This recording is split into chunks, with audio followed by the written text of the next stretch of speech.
রৌদ্রোজ্জ্বল শীতের সকাল। আয়শা একমনে হেঁটে যাচ্ছিল রাস্তা দিয়ে।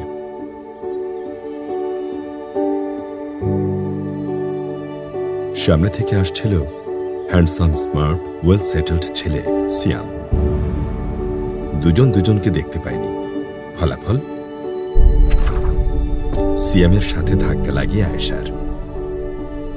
আয়শার হাত থেকে কাগজপত্র ছিটকে পড়ে। সিয়াম দ্রুত কাগজগুলো গোছাতে থাকে। আয়শা অবাক হয়ে সিয়ামের দিকে তাকায়। ব্যাকগ্রাউন্ডে বাজতে থাকে রোম্যান্টিক মিউজিক। নাটক সিনেমায় এরকম মুহূর্তকে বলা হয় লাভ এট ফার্স্ট সাইট, কিন্তু এতক্ষণের এই গল্পটা সিয়ামের একান্ত নিজের। আয়শার গল্পটা ভিন্ন।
আয়েশার গল্পটা ভিন্ন, কারণ আয়েশার জীবন আর 10টা মেয়ের মতো স্বাভাবিক না।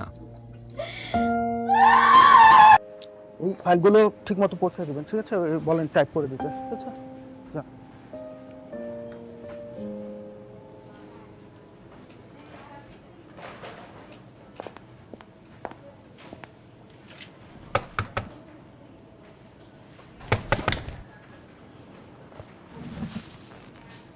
মিস আয়েশা, আপনি আজকে অফিসে আসতে 2 ঘন্টা লেট করেছেন। কারণটা কি জানতে পারি? Sorry sir. আমি তো আপনার কাছে সরি শুনতে চাইনি। অফিসে আসতে কেন লেট করেছেন সে কারণটা জানতে চেয়েছি। সরি স্যার, আর হবে না। না মিস আয়েশা, এভাবে তো একটা অফিস চলতে পারে না। আজকেই প্রথম আপনি লেট করেননি, এর আগেও করেছেন। আর আপনাকে নিয়ে তো অফিসের অনেকেরই কমপ্লেন। আপনি নাকি কারোর সাথে ঠিকমতো কথা বলেন না, কাউকে কাজে কোঅপারেশন করেন না, ইভেন রুড বিহেভ করেন। এমন চললে কিন্তু আমি কোনো কঠিন স্টেপ নিতে বাধ্য হব। নেক্সট টাইম যাতে আপনাকে আমাকে এইভাবে করে কথা বলতে না হয়। Mind it. G sir. Ayesha ঠিক সময় মতোই অফিসে আসছিল। রাস্তায় একটা পুরুষের সঙ্গে ধাক্কা লাগায় সে 2 ঘন্টা লেট করেছে। এই ঘটনাটা আরেকজন পুরুষ মানুষকে আয়েশা কিভাবে বোঝাবে?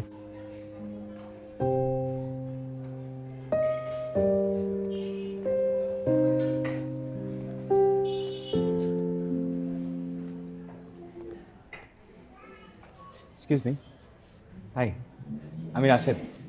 আমি রিসেন্টলি জায়দিন জয়েন করেছি অ্যাজ আ ফটোগ্রাফার। আমি কি এখানে বসতে পারি?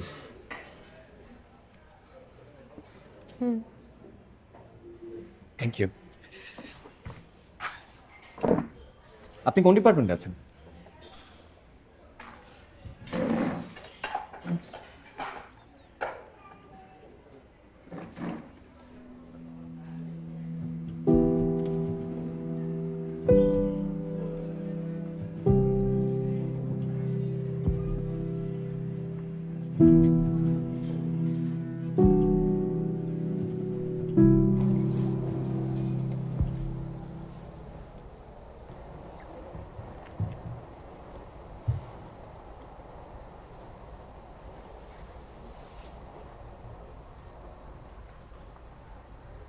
তোমার শরীর খারাপ?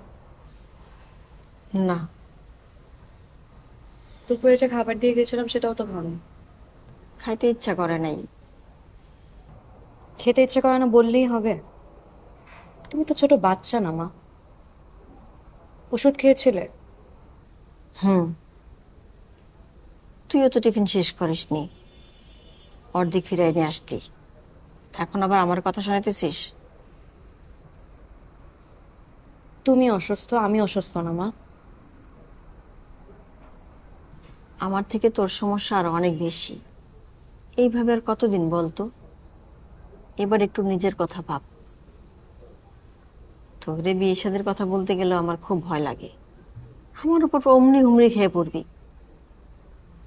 কিন্তু মা, জীবনে চলতে গেলে নিজের একটা মানুষ প্রয়োজন। মানুষ একা একা চলতে পারে না। শোন, মানুষ হলো জুতার মতো। জুতা সব সময় জোড়া বেঁধে কিনতে হয়। একটা করে জুতা কেউ ব্যবহার করে না। আমি আজ আছি তো কাল নেই। জীবনে যা কিছু ঘটে গেছে সবকিছু মনের মাঝে পুষে রাখতে নেই। এমন কিছু জিনিস আছে যা ভুলে যাওয়াটা আমাদের জন্য ভালো। চুপ করো তো মা, একই কথা বারবার শুনতে ভালো লাগে না।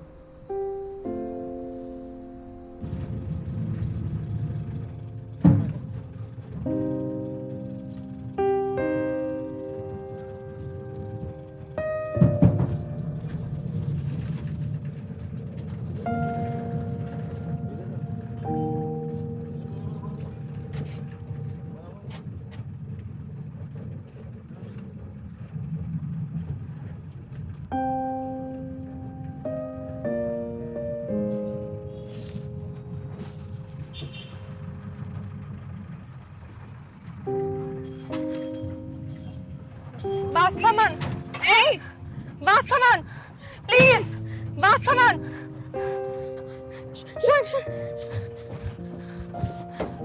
কি আপা, আপনার স্টপেজ তো এটা না? কোনো সমস্যা? না। কেউ কিছু বলছে? কোন সমস্যা হলে বলেন আমারে। কিছু না।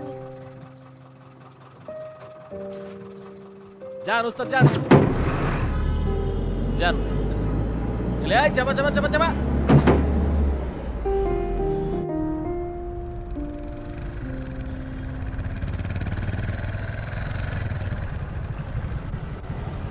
হাই, আমাকে চিনতে পেরেছেন? আপনার সাথে অফিসে পরিচয় হয়েছিল। আপনি কি বাসায় যাচ্ছেন? আপনি চাইলে আপনাকে ড্রপ করে দিতে পারি। থ্যাঙ্কস। কষ্ট করে হেঁটে যাবেন, আমি আপনাকে নামিয়ে দিই। হাই, মানে আপনি কি আমাকে কোনো কারণে অপছন্দ করেন? মানে আমি কি নিজের অজান্তে আপনার সাথে প্লিজ কিছু... আমাকে ফলো করবেন না, প্লিজ আমাকে ফলো করবেন না, লিভ মি অ্যালোন।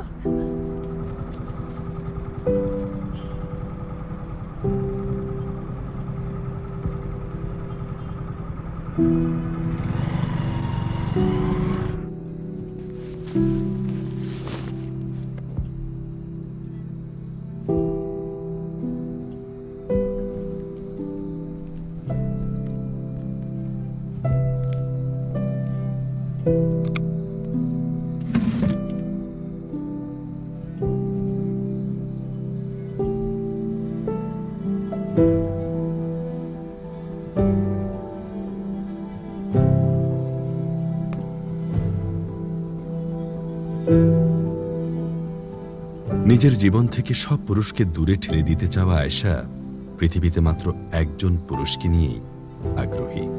তিনি কিবরিয়া চৌধুরী, বিখ্যাত ফটোগ্রাফার এবং জনপ্রিয় শিশুতোষ লেখক। বাচ্চা থেকে বুড়ো সবার পছন্দের এই মানুষটি গত ২০ বছর ধরে আমেরিকা থাকেন। শুধুমাত্র বাচ্চাদের জন্য বই লেখে আবারও বেস্ট সেলার লেখক খেতাব অর্জন। অনুভূতি? অনুভূতি তো অবশ্যই খুবই আনন্দের, তবে সেটা শুধুমাত্র বেস্ট সেলার হওয়ার জন্য নয়। আমার আনন্দটা এই কারণে যে আমার লেখার মাধ্যমে আমি বাচ্চাদেরকে কিছুটা আনন্দ দিতে পারছি। আচ্ছা, পৃথিবীতে এত টপিক থাকতে কেন মনে হলো শিশুতোষ বই লিখবেন? পৃথিবীতে এত প্রশ্ন থাকতে তোমার কেন এই প্রশ্নটাই করতে ইচ্ছে হলো? সত্যি বলতে কি, আমি যখন বাচ্চাদের জন্য বই লিখি তখন আমি নিজেও বাচ্চা হয়ে যাই। ফিরে যাই আমার সোনালী অতীতে। তখন আমার ভেতরে না অদ্ভুত একটা আনন্দ কাজ করে, এবং সেই আনন্দটা বারবার পাওয়ার জন্যই আমি বাচ্চাদের জন্য বই লিখি। আর এখন তো ওরা আমার লেখার জন্য অপেক্ষা করে। আমার প্রতি ওদের দাবি আমার পরিবার বা বন্ধু বান্ধবদের থেকেও অনেক বেশি। আচ্ছা, বাচ্চাদের স্বপ্নের জগতে আপনার বিচরণ, কিভাবে বই লিখে এত ছোট ছোট বাচ্চাদের এতটা কাছে পৌঁছে যান? এর রহস্যটা কি? ওই যে বললাম, আমি নিজেও তখন বাচ্চা হয়ে যাই।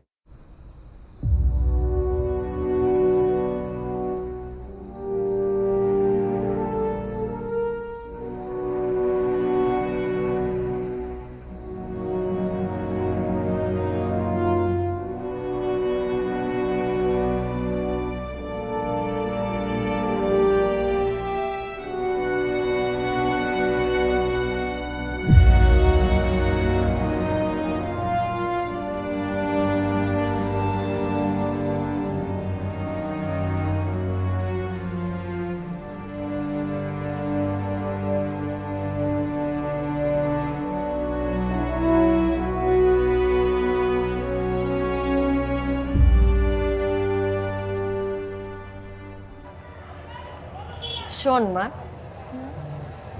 তোর একটা কথা বলি।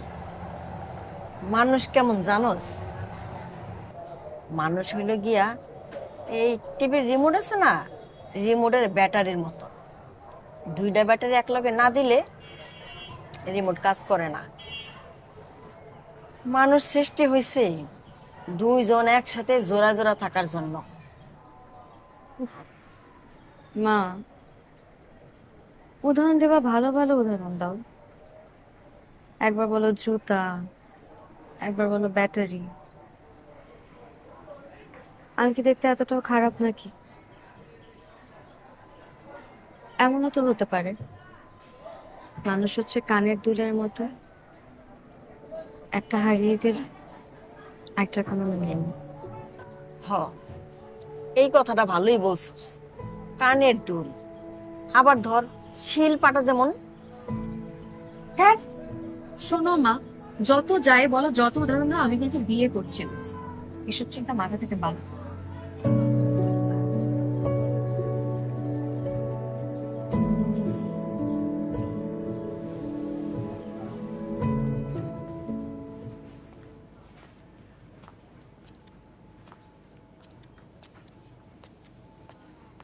আরে আমাদের রাশেদ তো সেলিব্রিটি হয়ে গেল। হ্যাঁ, রাশেদের এই ভিডিওটা তো ভাইরাল হয়ে গিয়েছে। হ্যাঁ,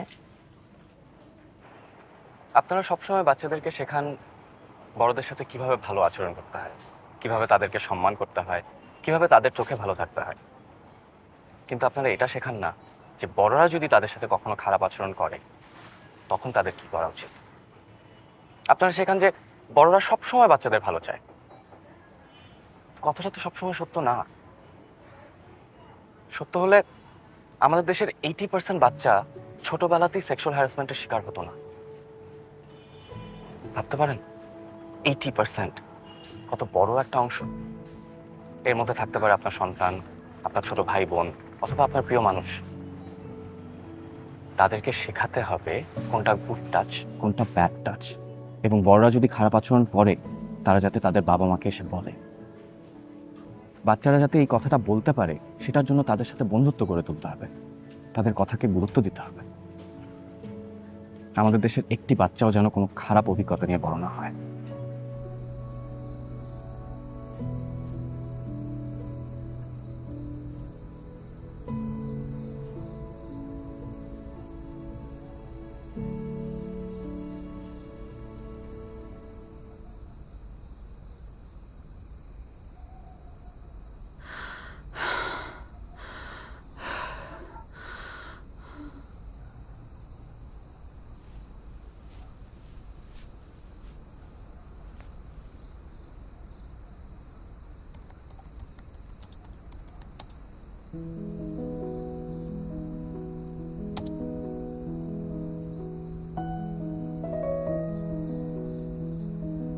বাবা মায়েরা যারা ক্লাসে আছেন, আপনারা আপনাদের বাচ্চাদেরকে শেখাবেন, তাদেরকে বলবেন তাদের শরীরের সেন্সিটিভ জায়গা হলো 4টা। একটা বুক, একটা পেট, একটা দুপায়ের মাঝে, আরেকটা পেছনে, অর্থাৎ নিতম্বে। এই 4 জায়গায় কেউ যদি স্পর্শ করে বা ব্যথা দেয়, তারা যেন অবশ্যই এসে বাবা মাকে বলে, ভয় যেন না পায়।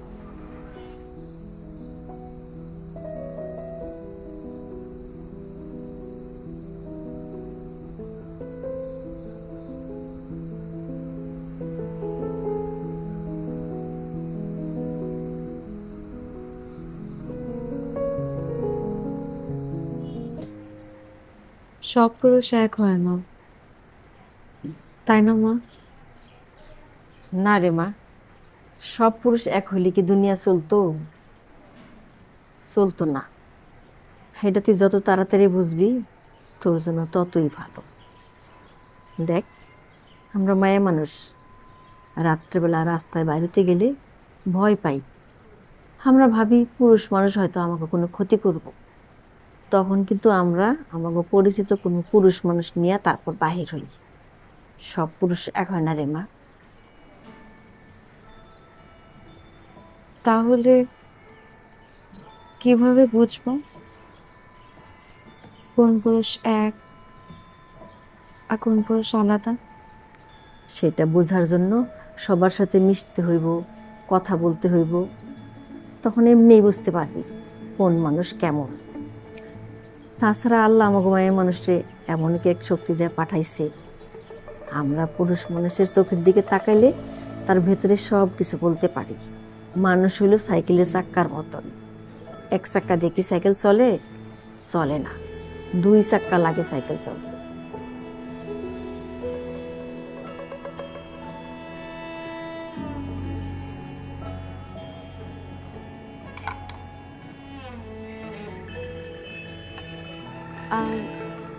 আমি কি এখানে বসতে পারি? প্লিজ।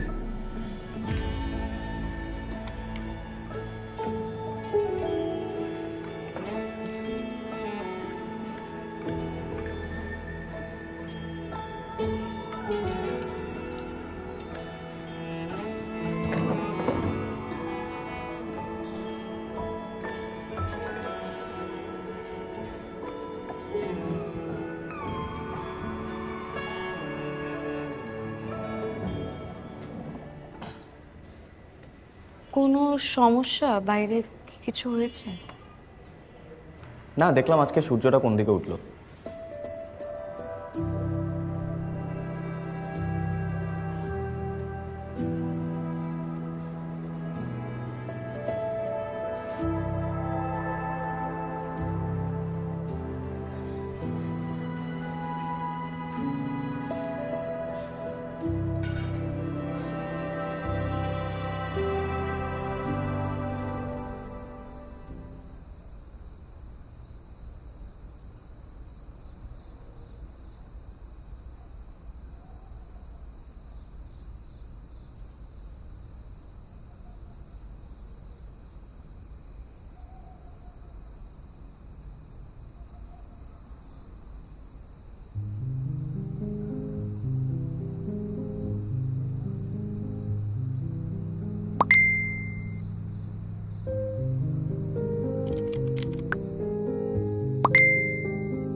আপনি কি বাসায় যাচ্ছেন? চলুন আপনাকে নামিয়ে দিই। আরে আসুন, কিচ্ছু হবে না, তাড়াতাড়ি পৌঁছে দেবো।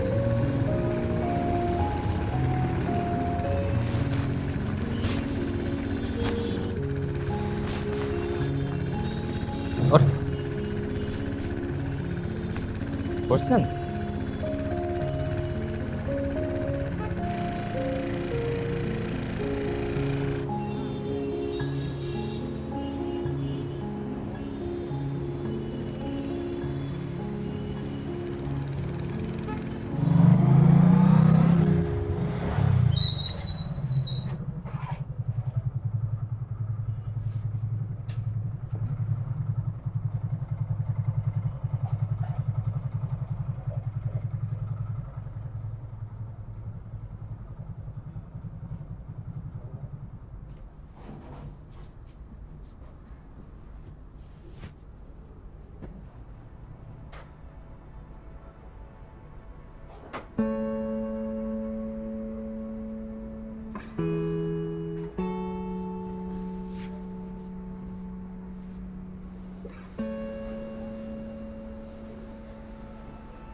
প্রতি রাতে মুখোমুখি শোয়, মাথার চুলে বিলি কেটে দেয়, মিষ্টি গল্প কথার ছলে পুরনো সব কথা তুলে সব সব তছনছ করে দেয়।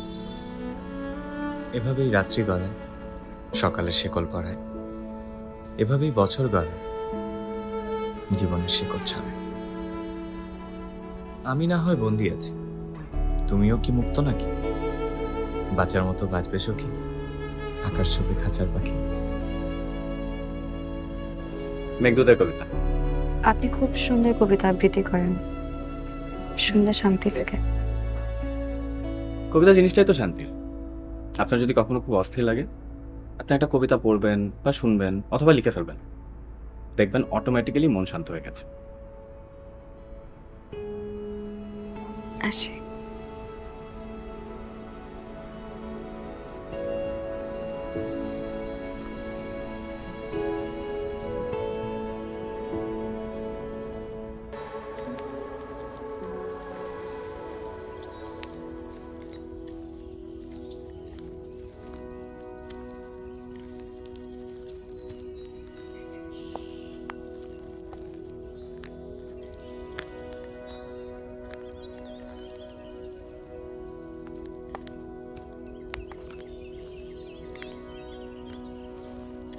স্পর্শ ছাড়া কি বেঁচে থাকা যায়?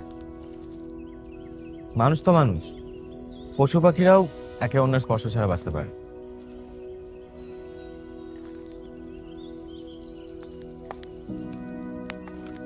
আমি সবার স্পর্শ ভয় পাই না,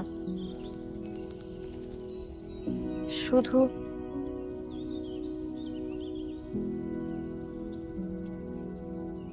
পুরুষের স্পর্শ ভয় পাই।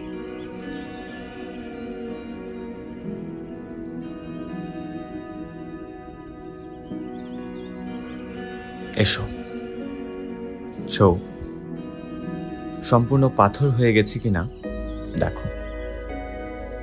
পাথরের বুক থেকে মাংস নাও, পাঁজরের রিডে রিডে চাপ দাও 10টি আঙুলে। আমাকে বাজাও তুমি বেথোভেন বালিকার হাত। বলো আমি প্রত্ন নই, নই অন্ধ জমাট খনিজ। বলো সব শেষ নয়, এখনো আমার কিছু সম্ভাবনা আছে। আমি এখন মৃত, আমার শরীর ঘিরে থোকা থোকা কৃষ্ণচূড়ার মতো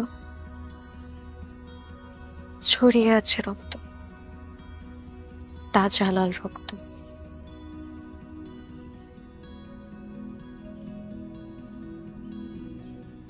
তুমি কবিতা পড়া শুরু করেছো?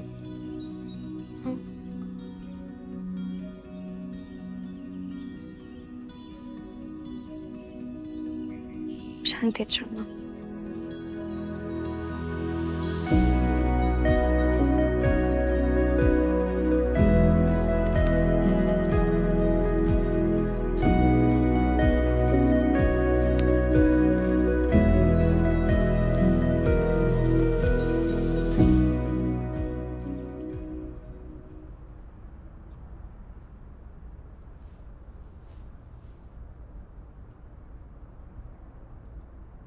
তোমার চোখ দুইটা খুব সুন্দর। দেখি ওই দিকে তাকাও।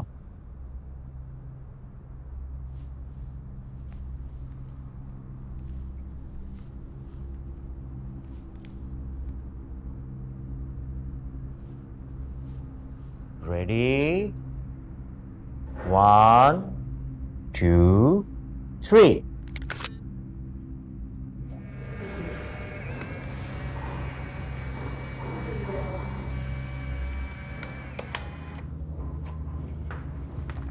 আঙ্কেল আঙ্কেল, আমি ছবি তুলবো, আমাকে ছবি তুলে দেন না।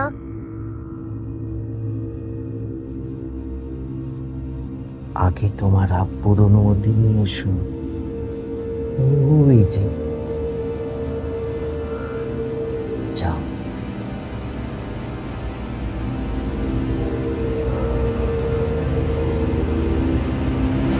আব্বু আব্বু আমি ছবি তুলবো, আব্বু আব্বু আমি ছবি তুলবো, আব্বু আব্বু আমি ছবি তুলবো। আব্বু, আমি ছবি তুলবো।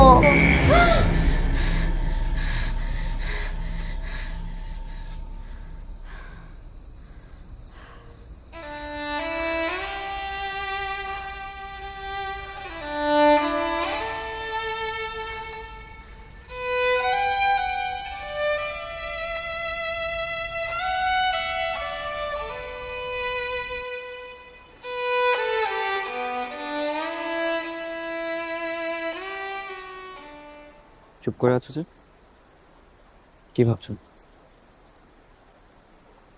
আমার না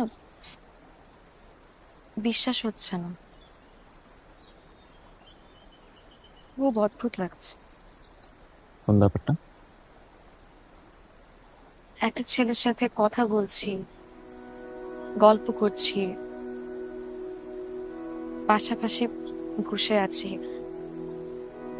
একসাথে কোথাও যাচ্ছি, ঘুরে বেড়াচ্ছি, এই ব্যাপারটা আমার একদম বিশ্বাস হচ্ছে না। তো খুবই স্বাভাবিক, এমন কোনো যুদ্ধ জয় করে ফেলোনি তুমি। রাশেদ, জানো, আমার কাছে না এটা যুদ্ধ জয় করার মতোই।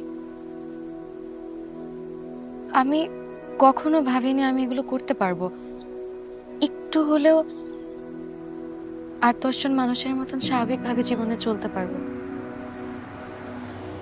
আমি জানি আমাকে নিয়ে সবাই হাসাহাসি করে, আমার অফিসে, আত্মীয় স্বজনরা, বাসার আশেপাশে সবাই। সবাই না, সবাই হাসাহাসি করে না। ভাই, ভাবির জন্য একটা ফুল নেন। ওরা দেখে আমার ভাবি মনে হয়? ও আমার ভাবি টাবি না। আপনার ভাবি হইব কেন? ভাবিটা আমাকে, আপনার তো প্রেমিকা। এসব কি যাতা বলছেন আপনি? আচ্ছা রাগ করো না, আমি বুঝিয়ে বলছি। শোনো, দুইটা ছেলে মেয়ে পাশাপাশি বসে থাকা মানেই তাদের মধ্যে প্রেম হতে হবে এমন কোনো কথা নেই। প্রেম ব্যাপারটা খুব গভীর একটা জিনিস, সবার সাথে সবার হয় না। আয়েশার সাথে আমার যে সম্পর্ক, সেটাকে তুমি অফিস কলিগের থেকে বাড়িয়ে সর্বোচ্চ বন্ধুত্ব বলতে পারো। প্রেম ভাবার কোনো সুযোগ নেই, কিন্তু তার মানে এই না যে আমাদের মধ্যে প্রেম হতে পারে না। প্রেম ব্যাপারটা খুবই আনপ্রেডিক্টেবল, কখন কার সাথে কোথায় কিভাবে প্রেম হয়ে যাবে সেটা তুমি আগে থেকে বুঝতে পারবে না। নিকলাস স্পার্ক নামে একজন মনীষী বলেছিল, love is like the wind, you can see it but you can feel it. এই লোককে এসব বলার কি দরকার আছে? আশ্চর্য। এই ভাই, আপনি জানতো আমাদের ফুল লাগবে না। হ্যাঁ ম্যাডাম, আমি আগেই বুঝছি।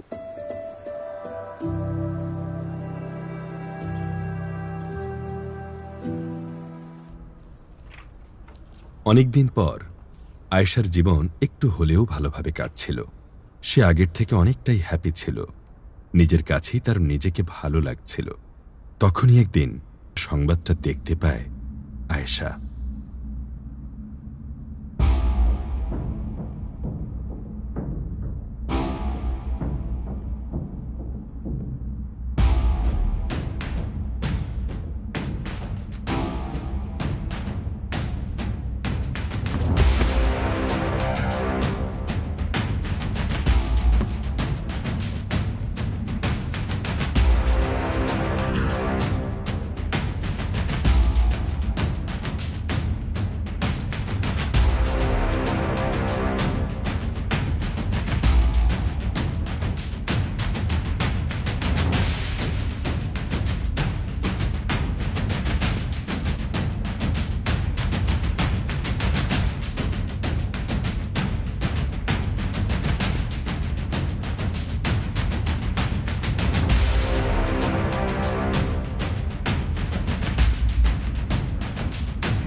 আপনি ঠিক আছেন?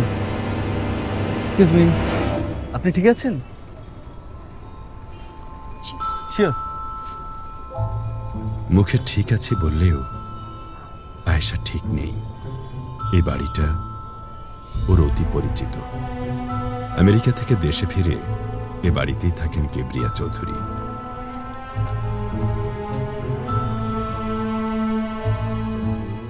আয়েশার বয়স তখন মাত্র 7 বছর।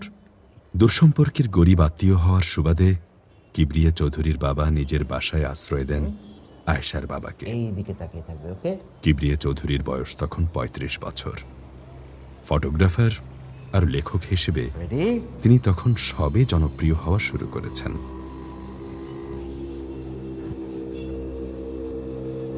আমার দিকে তাকাও, একটু হাসি। রেডি, 1 2 3।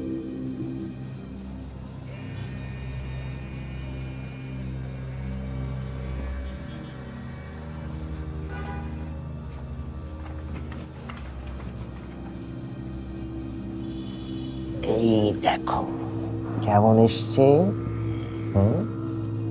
অনেক সুন্দর না? আবাস আরো ছোট তুলব না, ঠিক আছে? এক বাচ্চার উপর নির্যাতন চালানোর সময় অন্য বাচ্চারাও সামনে থাকত। তিনি বাচ্চাদের বলতেন এটা একরকম খেলা।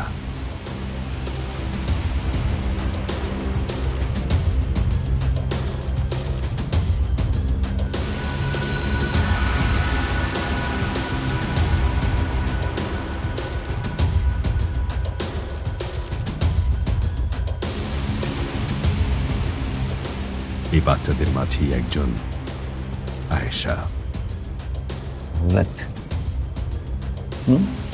আর সব বাচ্চাদের মতো আয়েশাও বুঝত না ব্যাপারটা শুধু খেলা হলে তারা ব্যথা কেন পাবে।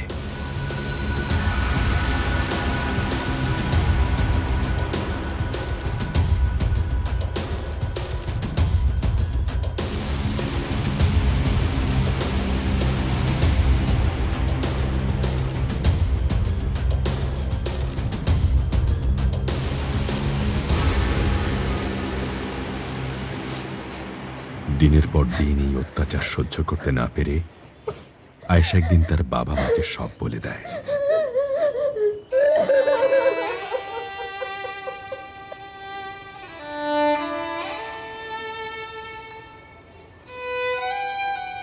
আয়েশার বাবা মা পুলিশের কাছে যান, কিবরিয়া চৌধুরীর বিরুদ্ধে কমপ্লেন করেন, কিন্তু কিবরিয়া চৌধুরীর ক্ষমতার কাছে হেরে যায় তারা।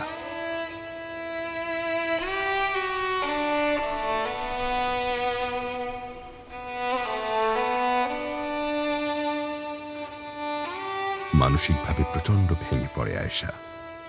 সে কোনো পুরুষকে তখন থেকেই কাছে আসতে দিত না, সবাইকে ঘৃণা করত, এমনকি নিজের বাবাকেও। নিজের সন্তানের জন্য কিছু করতে না পারার কষ্টে এবং আয়েশার নিজের বাবাকেও ভয় পাওয়া দেখে যন্ত্রণা, কষ্ট ও অপমানে আত্মহত্যা করে আয়েশার বাবা।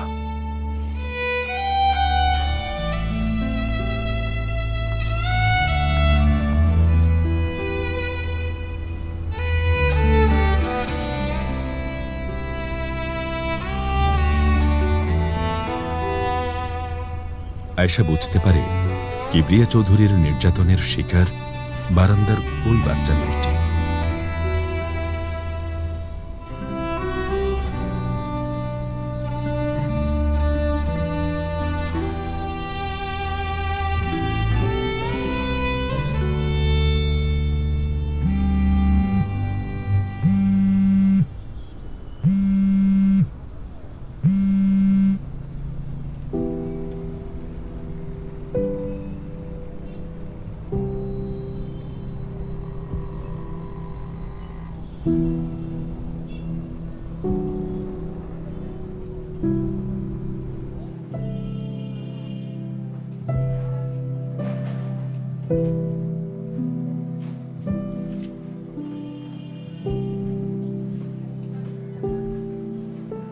তুমি তুমি ঠিক আছো? 3 দিন ধরে অফিসে আসতেছো না, কল টেক্সট কিছুই রিপ্লাই দিতেছো না। একটা কল ব্যাক করো প্লিজ।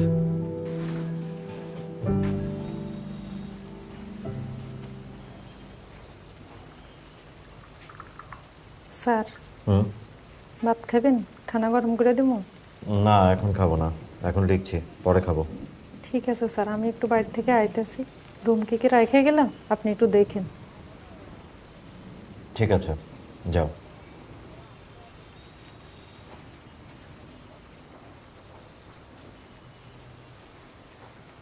এই শোন, স্যার কিন্তু লিখতেছে, বলে দিলাম, বিরক্ত করবি না, চুপচাপ থাকবি।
কি ব্যাপার, কি খেলছো তুমি? হুম?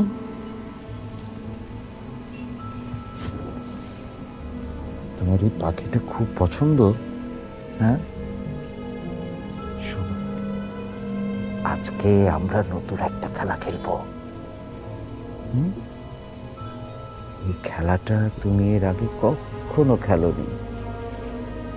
খেলা শেষ হলেই আমি তোমাকে এতগুলো মজার মজার চকলেট কিনে দেব।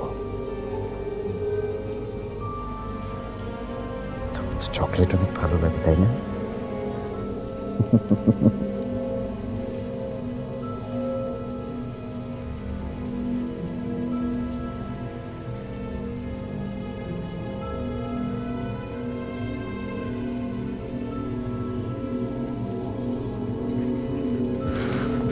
দেখি, তোমার কি ঠান্ডা লাগছে? আসো, দেখবে আর ঠান্ডা লাগবে না। আসো।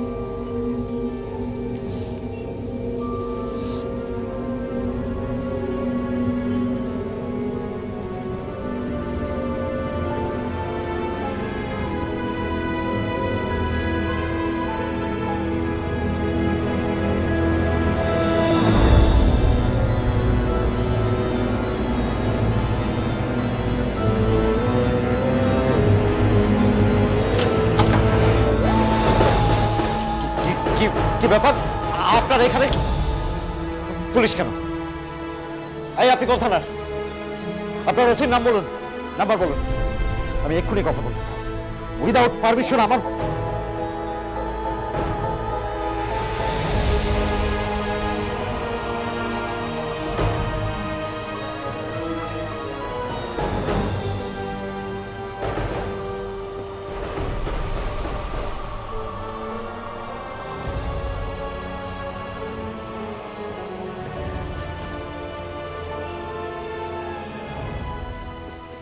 চোখের দিকে তাকা, মনে পড়ে কিছু?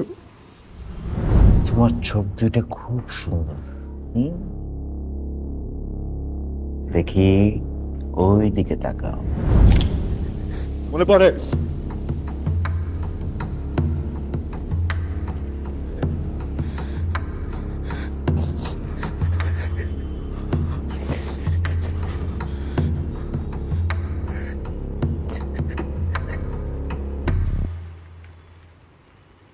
রুমকিকে মলেস্ট করার চেষ্টার সময় তার জামায় লাগানো এই গোপন ক্যামেরার মাধ্যমে রাশেদ ঘটনাটি জানতে পেরে তিনি এই স্টিং অপারেশন চালিয়েছেন। স্টিং অপারেশন চলাকালীন রাশেদ, পুলিশ এবং সাংবাদিকরা কিবরিয়া চৌধুরীর বাড়ির পেছনেই অবস্থান করছিলেন।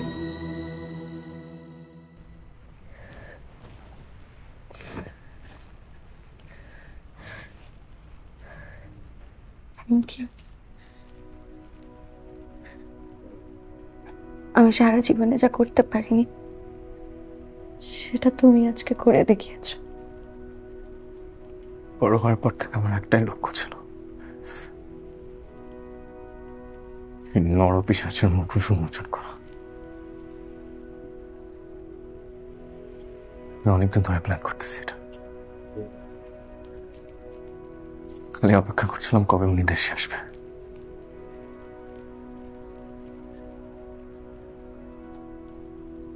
দিন জয়েন করার পরে তোমাকে যখন প্রথম দেখি, ছোট্টবেলার একটা কান্না ভেজে মুখ কখন করে যায়।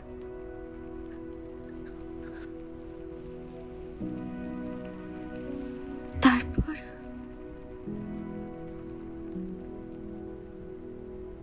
তোমার আচার আচরণ দেখে বুঝতে পারি যে তুমি আমার মতো জীবন একটা খা নিয়ে বড় হয়েছো।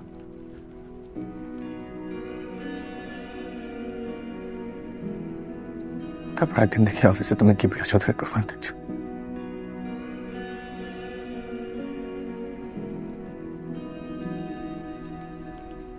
তখনই বুঝতে পারি তুমি সেই আশা।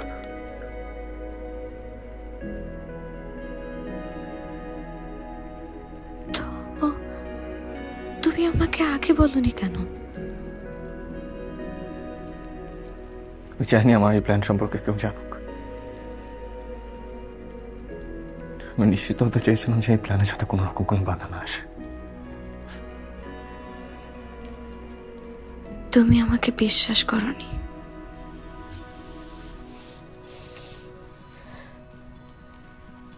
তোমায় করতে পারিনি তা ঠিক, এখন করি। আমাদের কতটা একই রকম।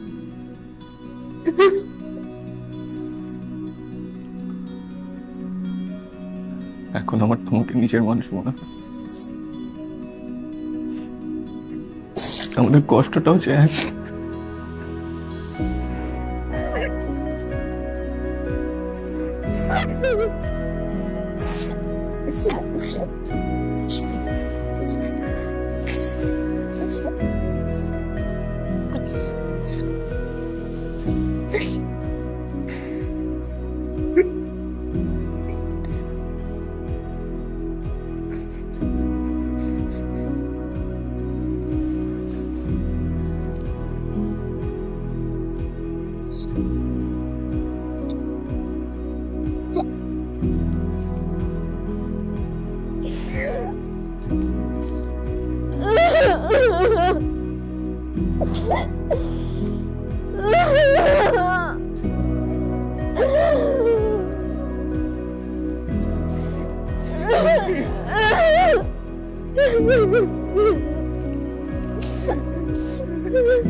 Oh